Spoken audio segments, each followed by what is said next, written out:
while, so hopefully there's no glitches on my end. Nice. Oh, what have you been using? Restream, which I used to use when I was like having those issues. Oh, okay. Yeah. Well, hello. If you're watching on the replay, it still says 0, so I was waiting. I know. I was like, are we live? I don't know. It says 21 seconds now.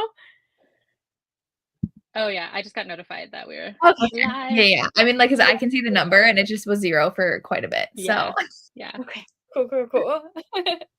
Hello, everybody. Well, hello, everybody. Making sure I didn't. Most of my live shows are unlisted, so then I had to make sure I actually put it like live on my channel. Oh, okay. Okay, yeah, it is. It is on the main one. Hello. We're here to talk about Falcon. Falcon on the Wind / his Stolen Bride. Stolen Bride. Stolen. I think it's Forbidden Bride. I think that's one in like the other series. It's the one we read, like his Forbidden Touch or something. Yes. Oh yeah. Yes. All the similar titles. Yeah. Hello. Welcome. Did you guys finish? I didn't even ask. Yes. Yeah. I finished. I read it a while ago. Oh, you read it a while ago? Oh. Mm-hmm. I finished. I read it during Tori and I's historical fiction readathon. I thought that because I saw on Goodreads that Tori rated it. Yeah. I think she gave 4 stars, and I was like, oh, I wonder if they read it during that time. Mm-hmm. Fun. I was happy it was on KU though, because then I could read the ebook. Oh, it makes it so convenient. Did you just finish today? Yes. Okay. I only had half left today though, so I didn't read the entire book today like I normally. I feel like you like reading it like right towards the end though. Every month you do that. I like reading it like a day or two before, so I'm not spending the whole day reading. But yeah. I mean, with book clubs, sometimes it's nice because it's like fresh in your brain. I'm gonna forget. Yeah, for sure. But yeah, I loved that it was on KU. Well, one, like all my books are in boxes, but also I only read ebooks these days. Like it's so hard to pick up a why her books are on KU. I don't know. And under a different title too. Yeah. Her website said that because I was deciding like which version to read originally, and her website says that the ebook is her preferred edition, that she like edited a lot and like added in a ton of chapters. Oh. It was so short. She added chapters? Or like maybe she took stuff out but like added stuff in its place, you know what I mean? So like the page count didn't change as much. I don't like she like that. Changed a lot. I don't like that? Changed a lot. No, why did she change stuff from the original? I don't know. I just like that she was like upfront with it. Like it's just on her website. Like it just says it. Like some authors you can't tell if they did, you know? Yeah. Did you read it on an ebook as well, Christy, or did you read the physical? Okay. No, I did the KU. Yeah. Oh, I want to know what she changed. Easier. This is better. Huh? I said it's just easier, like better for me to read an ebook. Yeah. Where does it talk about that on her website? Her website's very. I'm trying to find it. I think I just like Googled His Stolen Bride, and it took it right to her website, whatever the like under that book of it.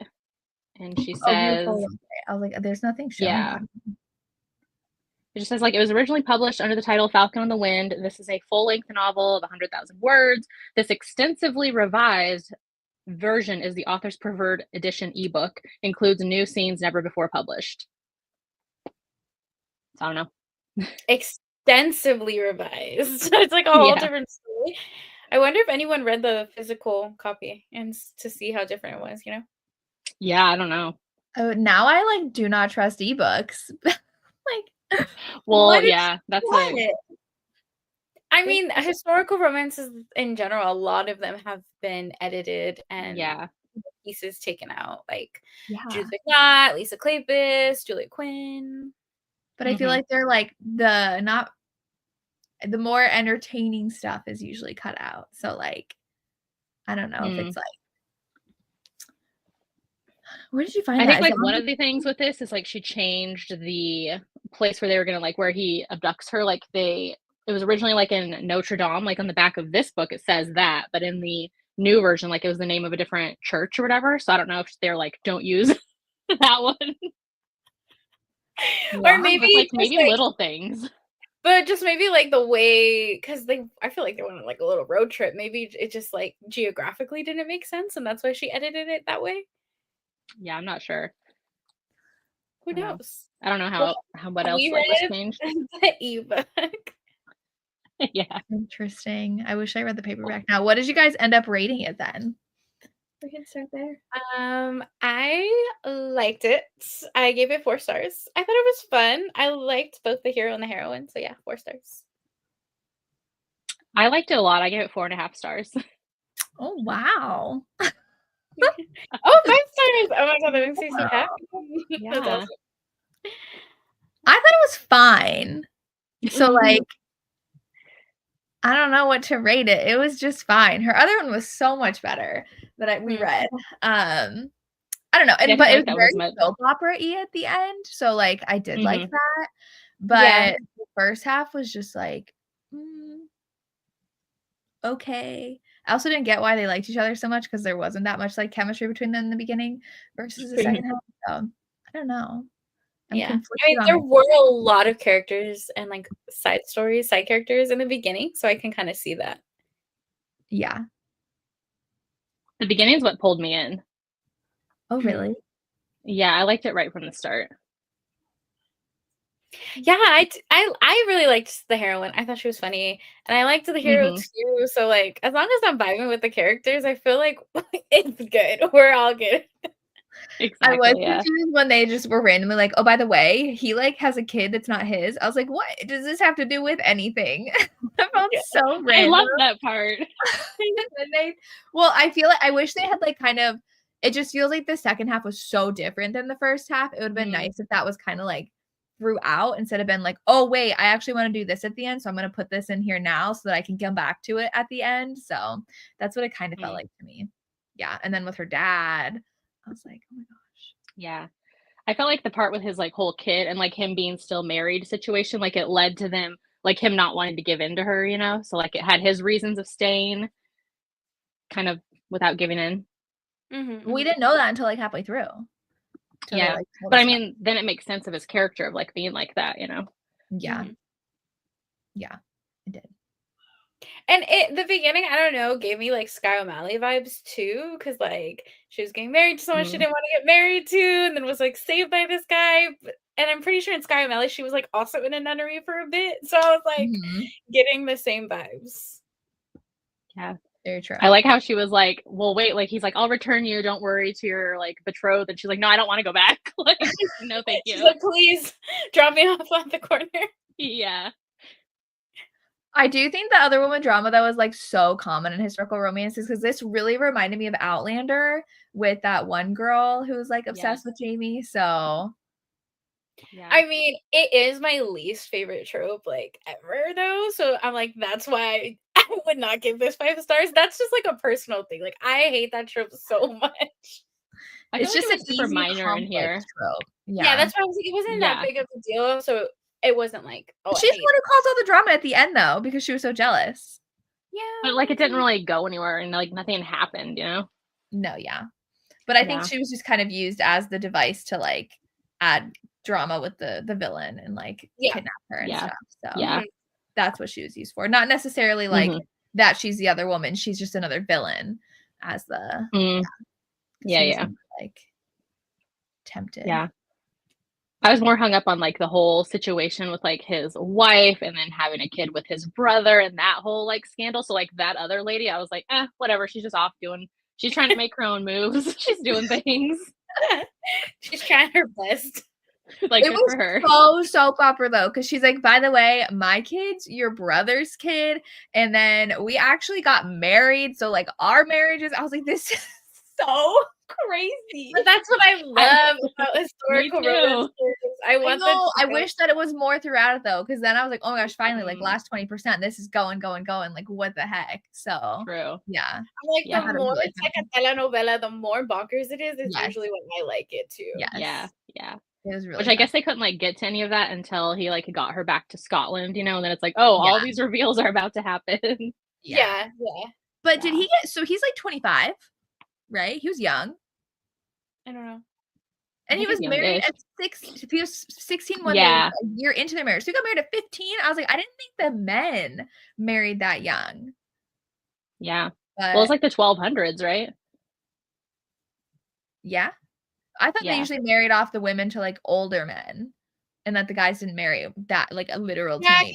Like the idea was like women were married like when they could have babies, and men were married like when they were more established like in their careers. So I get it, yeah. But I guess if he was like the oldest unmarried guy, like of his family, because his family was the one with like titles and land and stuff, you know? Yeah, like that clan. Yeah. Mm-hmm. I think older guys were like more common, but I think like younger guys got married too. Yeah, and he was going off doing mercenary stuff at 15. I was like, you don't even know what you're doing. But I mean, their life expectancy was what, like 40? That's what I was about to say. I was like, how long are he's like, I mean, there, he's already like middle-aged by that point. Yeah. So Yeah.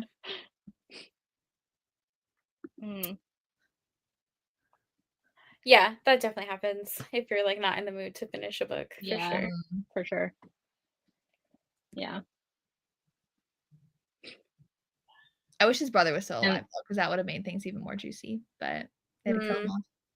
Well, when he was like, "Do you at least like love her?" He's like, "Nah, like I'm good with my wife." I felt so bad for her. Well, I think it's crazy that he then ended up marrying her sister. I was like, this is like so. That's what made it so proper. Like she was with the brother, but then the brother was their sister, but like they were married, and I was like, okay, but like this poor other Edna or something, a very odd name too, for a historical romance, unless it's a Scottish name, but the sister, or is it Ida? It was something with an E and an A, but yeah. Because did he have any kids with her? I don't think they ever even said. Yeah, I don't think they said either. And then he ended up dying like in a hunting accident or something. Yeah. And so nobody else even knew about his son though. It's just like his. They didn't tell anybody that he actually was. Well, oh yeah, it doesn't say, did that like Malcolm guy that he was hanging out with, didn't he know, or did he not know at all? Like the heroine's dad? Yeah. I don't know. Okay. I think he did know. I think so. Yeah. Like I feel bad for the kid because like how he made his dad the little like thing, and then he was like, why is he just leaving me like with my grandpa, and like he was trying to like do stuff with him. I was like, oh, this is so cute. But like how would you feel if you were the guy? Like you just realize that your wife the hero on you and really in love with your brother, and that it's not even your kid. So like, what do you do? Well, that's why I feel bad for both him and his son. Like, you know, yeah. Do you take like, I don't know. Obviously, like the moral road is like take him as your son, but it's like a constant reminder. He was hurt. Yeah. Yikes. Sad. But then, like, also, what are the chances that ended up being her dad too? That was reminding me of a couple of the other ones we've read where like all of a sudden the heroine thinks her family's dead and they show back up. Like, literally. But it was so good. Her brother was funny too. I did like him. Yeah. Henry showing up to save her. And then he let him punch him. She's like, what happened to you? She's like, he wanted to punch me. I let him. That was really fun. Yeah, it was pretty fun. I loved both of them, like the characters, and I liked the ending, even though it was very over the top. There was like a little bit of a sailing scene on the ship, but like that was over. So I got excited. I was like, oh, they're going to sail somewhere together. And they just got like locked in this tiny room and then like found out immediately.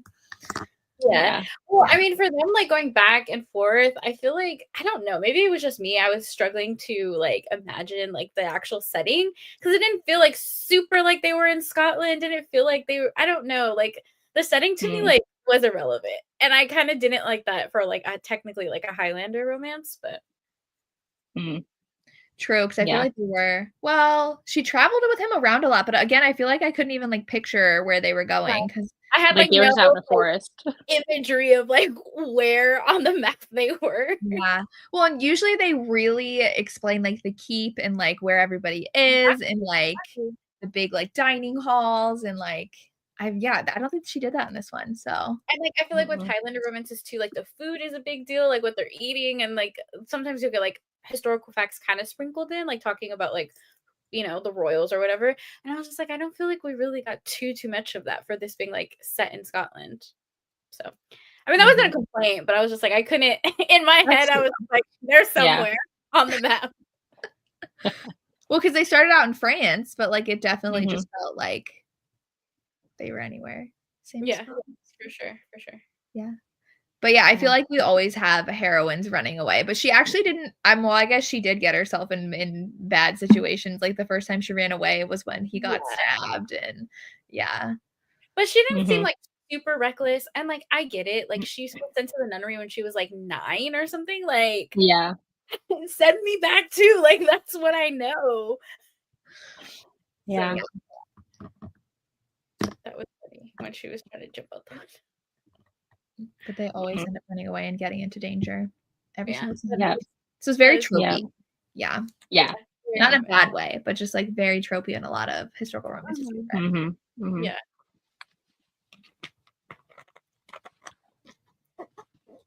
It wasn't like, I don't know, maybe I'm just like me and Jess have been reading a lot of Omega verses, so I'm like super used to Steam. I feel like the Steam wasn't like super there. It wasn't like super explicit.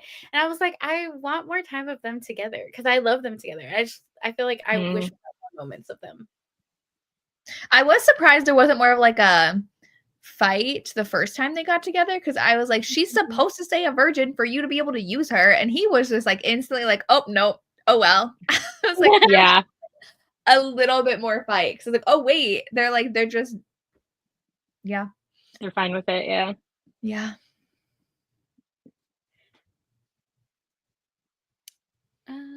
What else? I feel like that's most of the stuff. Whenever I like a book, I'm like, I usually have more stuff to do. I know.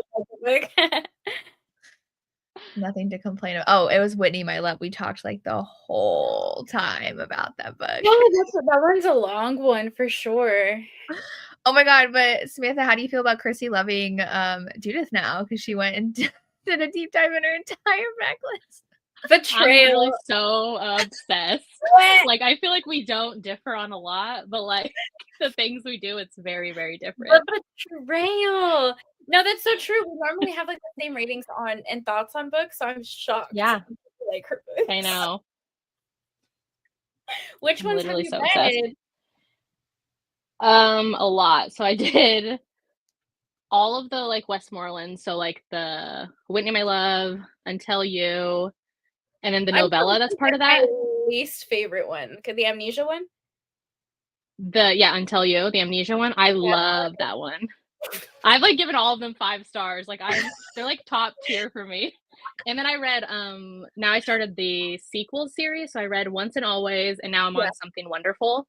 Yeah. I'm literally so obsessed. I do want to read the Amnesia one because I love the Amnesia trope. Literally, out of all the ones I read, because I've read all of those that you mentioned, Christy, that one is like my least favorite one. I despise that hero so bad. Like I can't stand. Oh my God, I love See, like I feel like her books are so interesting because they always, like, similarly to Whitney, My Love, they have like a huge conversation around them because everybody has like such different thoughts. And like I don't know, the way she writes like heroes, they just really, really work for me. So I was like, I feel like this comes down to like I've had this like, I don't know, existential crisis type topics around her books of like, I feel like it really comes down to like your love languages of like books that you like and heroes that work for you, like in historical romances or like romances in general. So I don't know, hers like really work for me. So interesting. I just hate her heroes. I think they're assholes like every time. I'm like, every hero is such an alpha asshole in her books, and I'm like, come on. But it's fine. And I'm like, come on. I'm obsessed. I know, I'm so bummed I missed that live show. I was like, that one's like the one that we have the most to talk about. But you know, life be life. And yeah. We'll read another Judith. In a year or 2. You haven't read all of them, have you yet? No, not yet. I've read most of them. Yeah. I think I stopped when I got her to her contemporary one that a lot of people like. And I was like, okay, this is just like hate reading at this point. Which I know like one of her contemporaries, either like Perfect or Paradise, like people are obsessed with it. Obsessed, like literally love so much. I think it's Paradise that they're obsessed with, and I'm like, other than Kingdom of Dreams, I loved Kingdom of Dreams, and then you said you didn't even care for that one. Yeah, that one I gave 4 stars too. Like I feel like it was fine. It was just super repetitive. So the other ones that like dive more into like the characters and like the miscommunication leading to there's like, I feel like much miscommunication. That's what I feel like that leads to so many of their situations that they get stuck into, because it's like, okay, he thought this, she heard this, and so like you can see how they got to like being confused. But they jump to conclusions and don't actually think it through. Be like, maybe I should think of if this person actually would have done this. Yeah, but like realistic. Yeah. The opposite of how I feel about her other heroes. I loved that hero. Yeah. Maybe I should reread that one though, because to be fair, I did like when I started reading historicals, that was like one of like the first 5 that I read. So maybe it was just like the vibe, the era of getting into historicals. Yeah, because I didn't read historicals. The Amnesia one? No, Kingdom of Dreams. Okay, yeah. I feel like Kingdom of Dreams though didn't have that, from what I remember, that much miscommunication. I feel like her other ones were way worse. Yeah, Kingdom of Dreams, she just kept on running away. Yeah, they were just constantly running away, grabbing her, running away. Yeah. But yeah, you know, Miss Judith, people love her or hate her. Yeah. She's very polarizing. It's true. Yeah. This is a good point though about like their first time together. I'm wondering if she did change it to be a little bit more like her resisting or him resisting. Interesting. I feel like I would actually like the original better, because I'm assuming it was like more not as messier. Yes. Not as edited. Yes. Which is why there's like, that's why Whitney My Love is so iconic, because it's so messy, and that's why people loved it. Like people like that part of the books. Yeah. I don't like them editing things for modern audiences, because that's not how they were meant to be read. Yeah. Well, that's just too easy, and like there's nothing to like take away from it or like think about or have conversations around, you know? Though I guess I get the idea of editing like very problematic scenes. Or if like the language that was used I was gonna say was not appropriate, like slurs and stuff like that. Not that it would have been appropriate when it was written, but like, you know, so more from like an education standpoint, I can see why people would want to change it. But now it definitely feels like it takes away from, like you said, how the story was meant to be read, for sure. And the passion. Because that's why I think people loved Whitney My Love so much, is because it was just such a passionate romance. Sometimes like not good passion, but just like so much passion between them. And that's why people really liked it. So, but I will say like the changes weren't that drastic in that book. Like what I thought they would change was not changed. So so interesting. And I mean, I get that like a good book should be read like at any time period, at any time. It should like stand the test of time. But there are certain books that I'm like, no, this was written early 2000s and it reads like an early 2000s book, and that's fine. Like it doesn't have to. But that's what makes it interesting. You're like, okay, what at this time period made this so good? Yeah. I do think about that. I'm like, well, also, I'm like, what were their options? Like they had mainly historical romances. It's not like they had, you know, as many options as we do now, just strolling through Barnes and Noble. Yeah. Well, didn't she write Whitney first, and then no one wanted it, so she wrote other stuff and then went back and finally was able to split. Yeah. So interesting. It's just interesting. Like I've been reading a ton of like old school ones lately, and so like I read a ton of Laurie McBain recently, which hers were in the 70s, and hers were right after the hype of like Kathleen Woodiwiss like changing into like the new standard for romances or whatever. And so hers were like interesting because even at the time hers were like a big conversation, because there was consent like on the page, where most bodice rippers of the time were not very consenty. And so like it's just interesting like reading all of these like old ones and like seeing what was going on at the time, what was available, and like how it influenced like books today. Right. Yeah, that's interesting. Did you read it physically, or did you read the like ebook or audio? Hers are on KU, and hers have not been edited. Okay. Yeah. That we know. Yeah. Just not all books have been edited. Digital thing anymore. I gotta go to the source material. Well, if you like look it up, there's like a ton of like people who've been reading historical romances for ages who like have message boards about it. Yeah, they'll tell you. Yeah. Oh, that's so funny. Yeah, for sure. But I will say there's so many contemporary authors who that was what they grew up on too, was those. 100%. So like that's definitely influenced so much of today's writing. Actually, it'll be really interesting to see like 10, 20 years from now, like what's going to be influencing those books. It's not the bodice ripping historical romances. Absolutely. I mean, yeah. And I feel like people don't even realize how many like genre tropes came from historical romance. Like I always say, like fantasy is literally historical romance with magic, but like fantasy readers won't pick up a bodice ripper. Okay, not that's a generalized statement. A lot of them won't. Well, because they see even it like as, Mafia. Mom's romance. Mafia too, for sure, yes. Yeah, like the rival families and all the like arrangements. Yeah. Yeah. I know. It's sad. Historical romance was the building blocks of the genre. Well, now that they're like done doing mass markets, like they're not going to be happening after this year, and they're like that recent thing, like they fired that Avon fired that artist, like Victor Godino, I think is his name. He worked for them for 50 years, did covers, step backs, all the things. Like they let him go. So Diana Quincy's new book is the last one that he was hired for. Like he had a whole thing about it on Instagram. What is his name? Victor Godino, I want to say. Can you look this up? Yeah. I did see Kate Bateman's like breakdown of her new cover was a Mr. and Mrs. Smith inspired, which I really liked. Yeah. Yeah. Mm-hmm. Oh, I'm already following him. I guess I didn't see. Yeah, it's like the one with a ton of like step back pictures that somebody else posted like in a collab with him that talks about it. Yep. Because he had posted a comment like under Diana Quincy's newest cover release, and she was talking about how she loves the cover, and he put a comment saying that, yep, that's actually the last one I worked on, like after working for them for 50 years. They want to do he in-house. Did, like, these iconic. Yeah. I'm obsessed. I'm looking at all his stuff right now. Yeah. He did so many. Oh. That'd be like them firing Pinot. Like, I know. They probably would have if he was still like doing stuff. Which is so sad. But it's interesting because there's so many people who do pick up books based off of the new like illustrated look for historical romances. I know. They ruined it already with the Bridgerton style. Like that, nobody wanted that.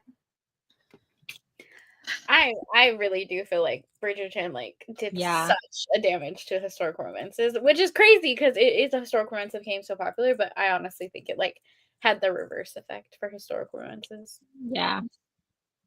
I know. Gotta go back and read the classics. I do really need to read Where Passions Lead. Chrissy, you have a copy, right? Or you don't have a copy? Yeah, I do. Yeah. I want to read that one too. I have a copy of that one too. I really want to read it to see what Lisa hates about it. I know, yeah. I think Lacey read that one too. Lacey? Yeah, I think so. She loved it, I think. Yeah. Yeah. Was it that he was a plantation owner? Is that the controversy of that? No, there's like the opening scene is like he the hero to the heroine. Mm. And I think it's more of like, which I feel like with some of the ones with Judith, like I feel like that's my thing with them is like it depends on the hero's like intentions and like how he reacts to finding out maybe he like did something wrong to the heroine. And I think in that one, the hero doesn't really like come around to apologizing. Like he's more of a bully type of romance type hero. Because I will say in Whitney, My Love, he was horrified when he learned like he was wrong. And that doesn't make his actions right, but he acknowledges it. Which a few of her others too, that's how it's been where that's the case. And like then he feels awful immediately once he realizes, because it's kind of like, which I feel like is common in contemporary and like dark romances where heroes or heroines like don't tell the hero and then he finds out and then it like becomes a whole thing. Like I feel like that was how a lot of Judith books are. And so it depends to me like how the hero reacts. Like is he immediately like remorseful or is he like, I don't heckin' care, you know?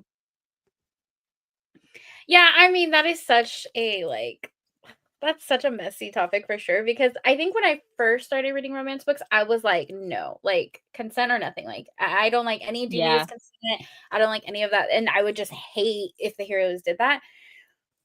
now, like you said, it really depends on like the setting and the situation. You know what I mean? And then I'm like, I can't talk because then I freaking read like Untouchable by Sam Mariano, and that's like my favorite book ever. Yeah, so I know. But like it literally is the OG dark romance. So like the scene that they really edited was the riding crop scene, and I was like, I literally just got BDSM vibes. Like I exactly didn't think that was like 50 Shades vibes. Yeah. Yeah. It's very interesting. Mm-hmm. Yeah. But I feel like that probably wasn't around back then in books. So like I'm just more desensitized to that as dark romance readers, that we're like, that was the scene you were worried about, not the other one. But I feel like people at the time weren't affected either. It was like 20 years after the fact when she edited it, because new readers were picking it up and like, wait a minute, what is this? But then you look, like Haunting Adeline is still in the top 50 on Amazon for like 2 years. So like, yeah, but this was like early 2000s, I think, when she did her edits, like 99, 2000. Yeah. Interesting. Mm-hmm. Yep. We're reading Connie next. Yeah, talk about adventures and like all of her fun. She has a ton of tropes in hers too. I love her books. But this is medieval too. Is it? Was this considered medieval? 1200s? Yeah. Yeah. I would consider it medieval. Which again, I'm like, I want to know what food they're eating, but it's fine. Probably a lot of meat pies. That's good to know. Okay. So maybe it's just like readers' own takeaway from it that can lead into these type of like. Yeah. We should do a buddy read and like do a video on it, not a book club pick, because this is like a very hard book to find. You can't really even find the ebook. Yeah. We should do a book read for sure. I'd be down. But I do feel like some authors are more sensitive to criticism than others. So it seemed like Lisa Kleypas kind of like really took it personally and just like tried to wipe it all out. Yeah, I mean, because she has edited so many scenes from different books that honestly I don't feel were problematic. That I was surprised people, but I guess they were like huge controversies when they happened, weren't they? Yeah, like, blogs. Hers were. I think you had said. Like bloggers, she was so big, and I feel like the bigger you get, the more controversy you get as well. Like people just love to. I had not heard anything negative about the things she cut out until I heard she cut them out. That's what I'm saying. It was like a summer night. She cut out the scene where like he gives her shoes, and I'm like, why is that scene cut out? I don't even understand that. Yeah. Well, because I think like her stuff when it was getting changed, it was like the 2010s or something, like when blogs were huge and like that was she was more present online apparently. So it's kind of like 50 Shades days. Like these people. I know. But also, she was pretty young when she released her first book, was she not? She was. Yeah. So I feel like too, like maybe she got older and like that just writing style didn't resonate with her anymore. Yeah, because especially if she's gonna go back and look at her stuff, like she's gonna feel differently. But like, I have not read Rosemary Rogers, but I've heard that for sure. Like write new stuff. Don't dwell on. I know. Yeah. I don't think she's ever gonna write again, honestly. I don't think so either. Anything new, yeah. And Tessa Dare, like I've given up on her. They could have helped hold the genre because they were both so true, but maybe they didn't feel like it would be well received. Yeah, I don't know, because everyone was loving the Governess Game, Duchess Steel, that whatever that series is called. Like that was. Remember when the Goodreads Choice Awards would include historical romances? Yeah. Yep. Yeah. Now I can't even tell you what the most popular one of the year is. Like, no, I feel like if I pick up a historical, see, I'm contributing to the problem. If I pick up a historical, it's not a new release. It's typically something I haven't read from a classic author. I still read the new releases, and like it's like maybe 1 in 10 where it's like, oh, that was pretty good. Like most of them just don't hit the same anymore, and like I feel like they watered them down. And maybe that was their editors or their publishers, or like it just doesn't have the same vibe anymore. And then now they're like getting taken away. They'll all be having to move to indie. So it's like, I don't know. Yeah. It's like with the hype of dark romance, somehow historic romance came less dark and like more like contemporary romance, which is so backwards. I know. Yeah. Yeah. Which it seems like once they started like changing it and editing it, like, and then they just kind of went down that like rabbit hole, and like now contemporary world is like fine with dark, and like there's dark in Barnes and Noble, and so now it's like she's already down the path of changing, and it's like, no, wait, everybody would be fine. But it doesn't help that the stores are also not carrying mass markets, and I don't understand why, because it's been such a staple. Yeah. For 50 years, like grocery store, here's your mass market selection. Like it's crazy now that they're like, oh, we're not even gonna carry it. Like, yeah. I have like a Walgreens by my house that I swear has not been updated since like the 2000s. It's so old and dingy, but it still has mass markets. I think my CVS still does. So like, I love it. I love seeing them by the register. Yeah. People tolerate less from HR than they do contemporary, which is so wild to me. Maybe it's because they're under the impression that they're just like these tame old lady romances in their like in their mind, and then they like are surprised, like your mom's romances kind of thing. Yeah, yeah, for sure. Or like I do, because who was it? Was it Joanna Shupe that wanted to rename historical romances because like historical kind of makes it sound like, oh, there's like it's just very tame and like history and not old, like yeah. People think it's gonna read like old English. So she was like, maybe for marketing standpoint, that's stopping people from picking it up. Because I think it was even I think it was Harper St. George. Her daughter, she was asking her daughter, and her daughter's like, I would never pick up like one of your books, like historical romance. And she's like, it shouldn't be called that. Like, so she was like, okay, there's like a disconnect. And so it became a whole like conversation on, I think, like threads and stuff for a while. Yeah. I forget what she wanted it to be called. Bodice lit or something. Oh, I do. Yeah. Yeah. Which I feel like even that wasn't great. And there wasn't any. I mean, just call them like Regency romance, Highlander romance, like I don't know, maybe more of like going into their tropes, I feel like would help. Yeah. But like those kind of shows are popular. Like people love Bridgerton, Queen Charlotte, Outlander, all the different kinds like that. And then historical fiction is popular. Like Kristen Hanna is huge. So it's like, where is this disconnect with historical romance books? Like I don't understand. I know. I agree. Well, yeah, because there's even a ton of historical fiction readers who don't like, if there's romance in them, they're like so against it. And it's like, you're already reading that book, like romance, love, like that type of conversation, like that's a part of life, like, you know? Right. But I think it just comes down to like the weird stigma, misogyny of it all, the patriarchy. It's always the patriarchy. That's what it always boils down to. But Kristen Hanna always has romance in her books. Like as like a subplot somewhere. Like there's romance. But they're not like steamy. Every popular franchise, there's a romance. That's true. No, but the women, the like devastation of that romance. So good. So I mean, it's not technically a romance because there's not an HEA, but like the subplot was angsty.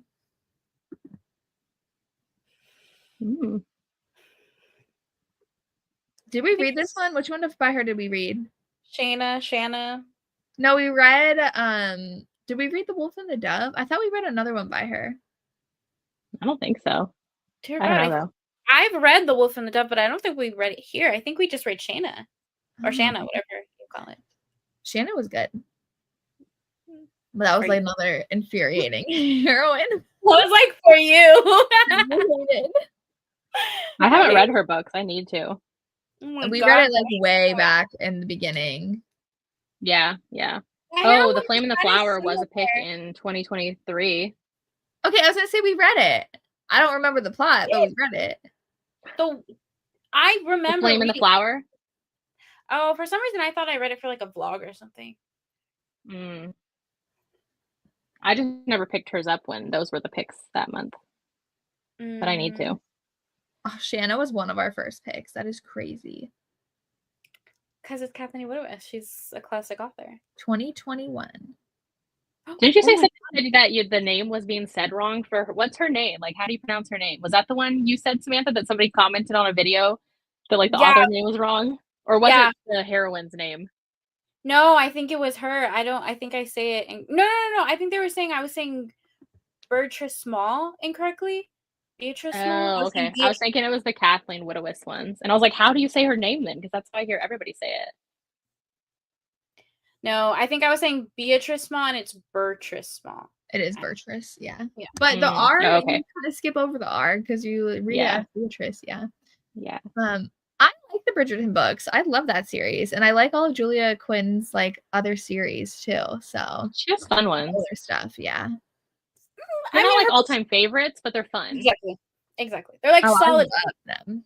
A lot of her books fall like a 3-star for me, so I'm like, I didn't hate them, but they're not like my favorite ever.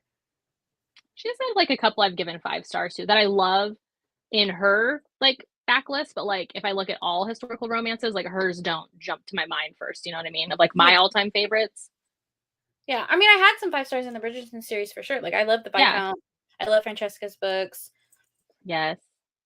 Yeah, I can't think of what else I gave 5 stars, but it's just not like my all-time favorite author. They were fun. Like the Smythe Smith series is really fun. I did like how those they are were fun. in the world. Yeah. But if someone comes to me and is like, I've never ever read historical romance, give me 3 authors, Julia Quinn is not going to be one of them. Yeah, no. Fair. Yeah. It's going to be Beverly Jenkins, Lisa Kleypas. So, what do you think they should have made a show that could have saved the genre? Like, if it wasn't Julia Quinn that could have done it. You go in a movie, and I want like the most sweepingly romantic. I'm gonna cry. I feel like Beverly Jenkins, like her world should just be like a mini series or like a TV series where it just keeps going and like all these kind of characters have their own. Like she just needs a universe of her stuff adapted. Yeah. Is it the Destiny series with the She have quite a few that got optioned and they just never happened? Yeah.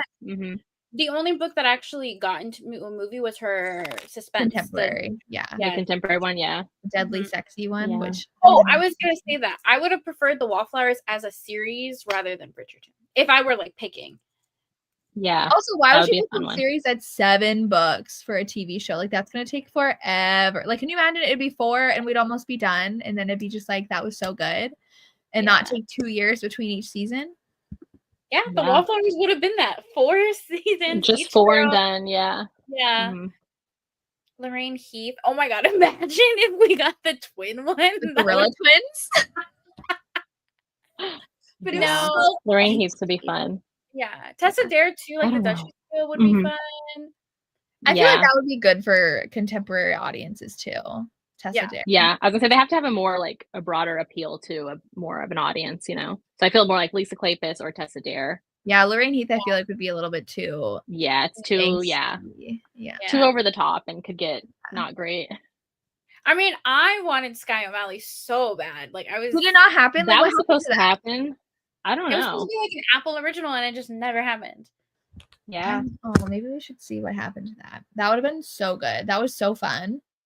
Like and a lot of these old ones, I can't believe they haven't ever been adapted or picked up. Like they're so over the top. It could be so great on screen. Like they read like cinematic, you know?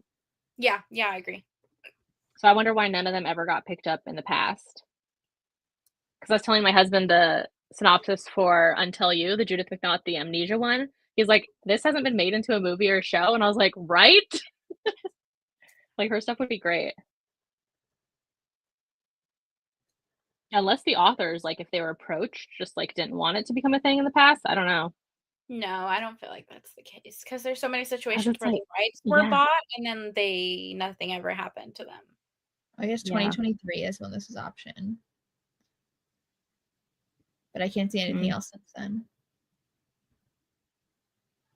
And then, like, I see announcements. I'm not going to name names, but I see announcements of like contemporary books that get picked up for movies. We're like, nobody freaking want, or I don't freaking want this. What the hell? Like, this was out for a year, and we're gonna get a movie. Like, please. Sorry, let me know. You're so funny. I'm not gonna name names, but. But even now, I feel like, and I know it's like the romantasy craze, but like some are even being optioned before they're even published. Yeah. I'm like, fantasy, yeah. Time. Like, I need these people that like That's built wild this to me. genre to get their flowers. Mm-hmm. I am shocked because I feel like every other genre gets optioned, and like it took to Bridgerton. Like, are there any other historical romance adaptations? I mean, like Jane Austen, but that's not historical romance. Like that's right. Period. No, the time period series are all like original stories. Like the Buccaneers is historical, but it's not a book. But they're so popular, so I don't understand why they would never look to books. Yeah. They hate us. They said supposedly like the money aspect of like how much it takes to produce those and like the costumes and but they do it already the scene. with I know, but like that's always the reason. How many like, Jane Austen adaptations do we need? Like, I'm sorry. All of those like explosion movies, like that's war movies. Yeah, I think it's just because men love Hollywood and they're not reading historical romances. So yeah, and they're probably like it would appeal to a broader audience. Like we could hit multiple people where maybe historical romances they don't think anybody but like women would tune in. I don't know. I think it's just a money thing. Boring war movies. Yeah. You know what adaptation I am so wildly excited about? That's so freaking random. I'm so excited for the Odyssey. Okay, but the cast is, I think, what makes that so good. I actually am excited. Well, I mean, I love that story in general. I don't know why I freaking love it. It's just so epic. Well, when's the last time they've done a movie for that? I feel like ages. Was it maybe like 80s? Oh my god, yeah, it was that.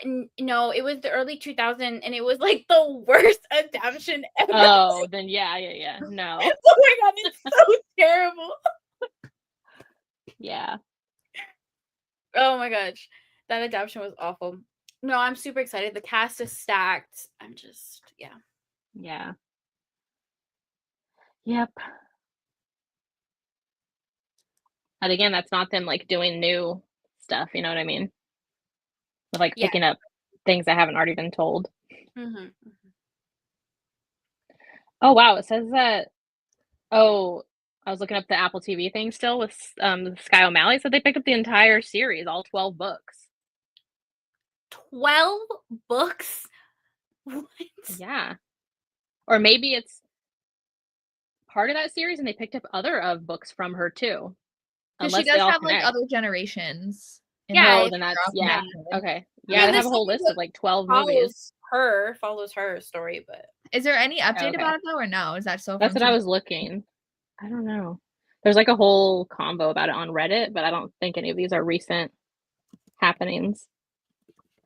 Yeah, because the thing I found was 2 years old. Yeah.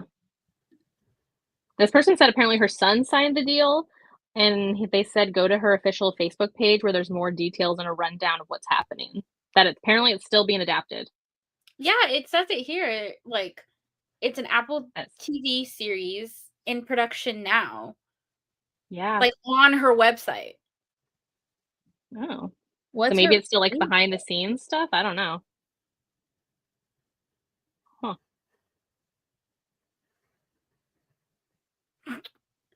It says, have you read any of your mom's work? And he said, I'm not interested in reading the sex scenes in my mother's books. Her inspiration for those scenes was my father. Aw. Oh my gosh. Do we know what page it is? Because I found a Bertrice Small fans, the queen of historical romance. That's what I was looking on too. I don't know which one's her actual like Facebook page or what they consider like the official one. Well, we will see. Yeah. I don't know. But like usually if something's like in production, we'll at least get like in April, her son posted a final update and goodbye for now. This is the last post unless something big happens for a while. I suggest you watch the whole thing and wait for it. So he says, watch this full video. Interesting.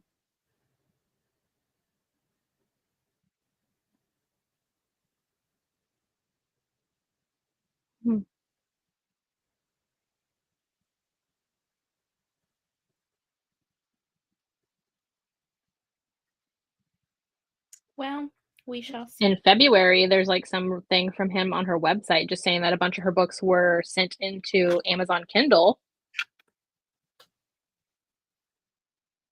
which was the 10th anniversary of her passing. Aw.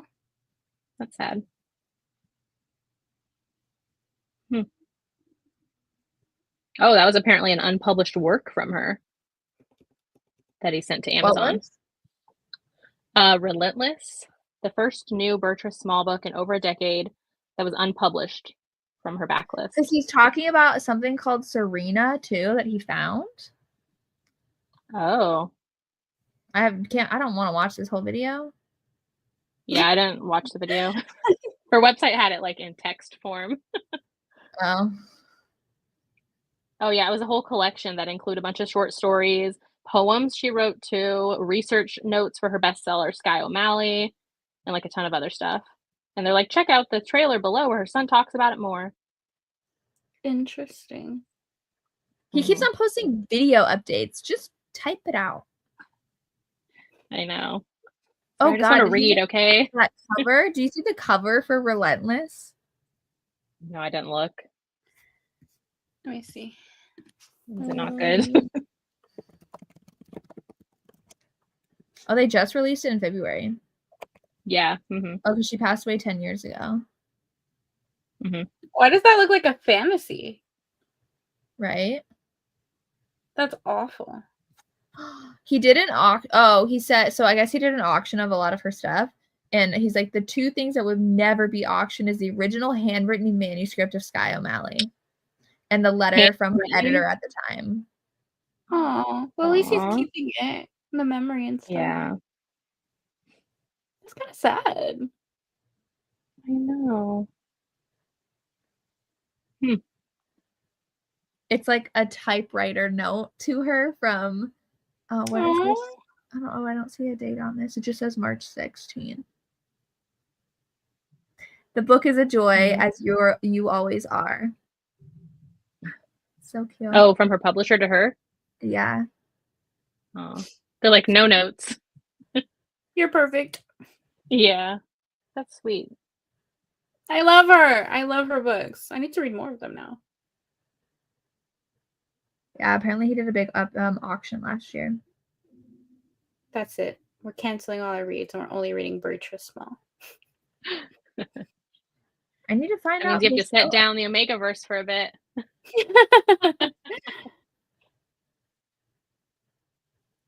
Oh, he auctioned off a bunch of original copies of her books. Oh. Imagine. That'd be cool. That's fun. That's nice that he still cares to like upkeep her legacy, you know? Yeah, it's very sweet, very and like sweet. protect it. Yeah, it's cute. We need like a museum, like a right history of romance. Joanna Lindsay, Bertrice. Right? I'm surprised none of hers have been turned into shows or movies. Actually, Yeah. How huge she was in the 90s, and I feel like that was the height of like soap operas as well, like the 80s, 90s. I can't believe some of these weren't made into stuff. Yeah. Since it's on the page, I can't search it on my phone. I just want to look for the show update.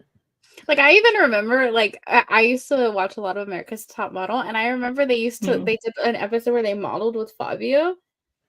Yeah. It's just fun, like the history of it all. I could hear my nephew right now. He goes, "I'm going upstairs." He's on an adventure. Sorry if you can hear him. Did you find where they say anything more, Jess, or no? No, he posts so much, this group. And they're all videos.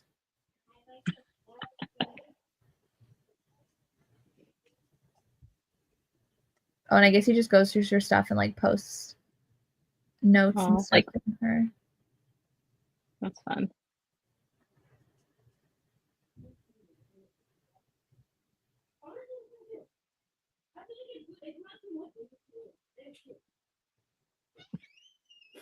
Could you hear them? Just like, yeah. I can hear what they're actually saying, but just like voices in your face. It's funny.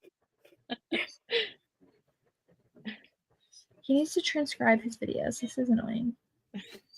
Well, hopefully we'll end up getting it to Apple TV. Who knows? Mm-hmm. Hopefully we'll have a watch party. Yeah. Maybe it's just taking a while. Okay. Okay. Thank you. I can't pee on the floor. Okay, go. I can't pee on. Hold on.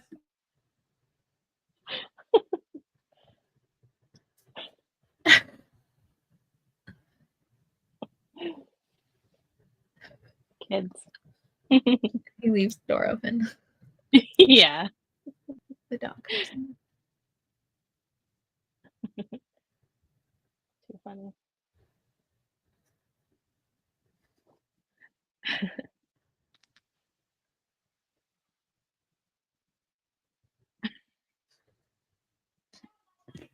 Okay. The children have come upstairs. Now you can hear them. Anyways, what are you guys reading right now? Judith McNaught.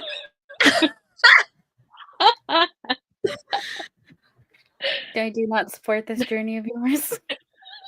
Oh, and I am also doing an ALC of the new Maisie Eddings that comes out this month. Well, actually, I think it is. Oh, I'm excited for that. Yeah, it's pretty fun. I'm reading Listen to Coney's series. Oh. Mm-hmm. And they're just okay. So, yeah. I DNF the first one. DNF? Yeah. Did you read it? I read the first two and I stopped. Because Okay. the one was like okay, and then two I didn't like at all. Oh, I'm the opposite. Like one, I was like, this is weird. And then two, I'm enjoying. And three, I actually like the most. So. Oh, okay. That's good then. Yeah. But they're not 5-star probably. So. Yeah. Yeah. Not So the everyone third one doesn't have an audio, does it? They do. Oh, it does? Oh, okay. They're on Audible though. They're Audible exclusives. Yeah. Yeah. I had the first two as audio. Megaverse right now. That's all I want to read. Oh. I want to read other stuff. Yeah. It always sucks when you're like in a mood for something else, you know? Yeah. What are you reading? I'm reading A Hockey Romance by Eden Finley and Saxon James. It's a part of that series that they have, like Possessive Puck Boy, that series. I like my book. Okay, thanks. I go Gaga.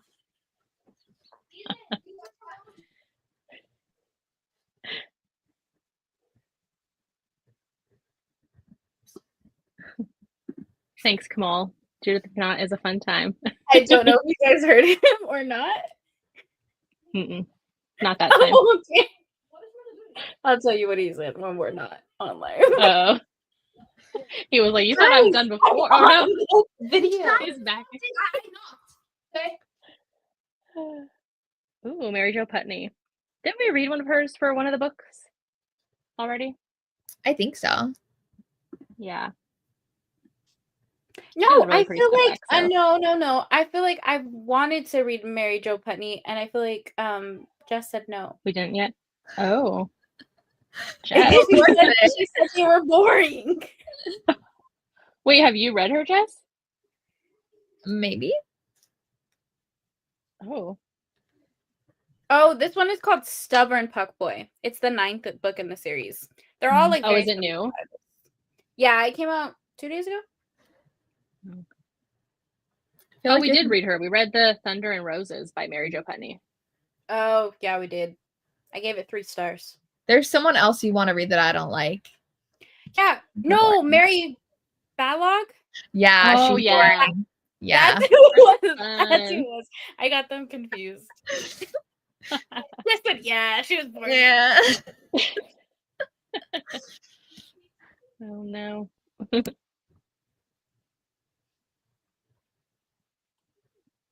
5 stars. I love it. Cool. All right. That is it. Next month, we shall be reading Connie Mason, my favorite. I love her. And yeah, that's it. We're ready to learn something new. I know. Yeah. I have my notes all ready for research. Have a bunch of adventures. But yeah, thanks for joining us, guys. We will see you all next Thank time. you. Bye. Bye.